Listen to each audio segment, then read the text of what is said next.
Toppers follow ചെയ്യുന്ന കുറച്ച് രഹസ്യങ്ങളാണ് ഞാൻ ഇന്ന് നിങ്ങളോട് ഷെയർ ചെയ്യാൻ പോകുന്നത്. നിങ്ങൾ വിചാരിക്കുന്ന പോലെ ഓരോ ടോപ്പറും ബുദ്ധിശാലികളല്ല. പക്ഷേ അവർ ഫോളോ ചെയ്യുന്ന ഈ ചെറിയ ചെറിയ കാര്യങ്ങൾ നോക്കിക്കഴിഞ്ഞാൽ നിങ്ങൾക്കും നെക്സ്റ്റ് ടോപ്പർ ആവാൻ വേണ്ടിയിട്ട് സാധിക്കും. ഫസ്റ്റ് വണ്ണാണ്, ഒരു മോട്ടിവേഷൻ റീൽ കണ്ടു എന്ന് വെച്ചിട്ട് നിങ്ങൾക്ക് എപ്പോഴും മോട്ടിവേറ്റഡ് ആയിട്ട് ഇരിക്കാൻ പറ്റില്ല. ആ മടി നിങ്ങൾക്ക് മാറ്റാനും സാധിക്കില്ല. പക്ഷെ നിങ്ങൾ കൺസിസ്റ്റന്റ് ആയിട്ട് ഡിസിപ്ലിൻഡ് ആയിട്ട് നിങ്ങൾ വർക്ക് ചെയ്ത് കഴിഞ്ഞാൽ ഓരോ ഡേയും നിങ്ങൾക്ക് ഇമ്പ്രൂവ്മെന്റ് കാണാൻ വേണ്ടിയിട്ട് സാധിക്കും. ടോപ്പേഴ്സിനും റീൽസ് എല്ലാം കണ്ടിരിക്കാൻ ഭയങ്കര ഇഷ്ടമാണ്.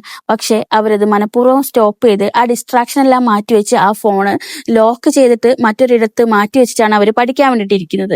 ഈ ലാസ്റ്റ് വണ്ണാണ് വളരെ ഇമ്പോർട്ടന്റ് ആയിട്ടുള്ള ഒരു കാര്യം. അവർ ഓരോ കണ്ടന്റും അവർ തെരഞ്ഞുപിടിച്ച് എല്ലാ കാര്യങ്ങളും പഠിക്കുന്നവരല്ല, അവർ സ്മാർട്ട് വർക്ക് ചെയ്യുന്നവരാണ്. പ്രീവിയസ് ഇയർ ക്വസ്റ്റ്യൻ പേപ്പർ എടുത്തിട്ട് പല ക്വസ്റ്റ്യൻസും റിപ്പീറ്റഡ് ആയിട്ട് വന്നിട്ടുള്ളതും അതേപോലെ തന്നെ essay ക്വസ്റ്റ്യൻസ് ഇമ്പോർട്ടന്റ് ആയിട്ടുള്ള ക്വസ്റ്റ്യൻസും മാത്രം നോക്കി അതിൽ വെയിറ്റേജ് ഏതിലാണോ കൂടുതലുള്ളത് അത് പഠിച്ചിട്ടാണ് അവർ മുന്നോട്ട് പോകുന്നത്. അപ്പം ഇത്തരം കാര്യങ്ങൾ നിങ്ങൾ ശ്രദ്ധിച്ചു കഴിഞ്ഞാൽ നിങ്ങൾക്കും അടുത്ത ടോപ്പർ ആവാൻ വേണ്ടി സാധിക്കും.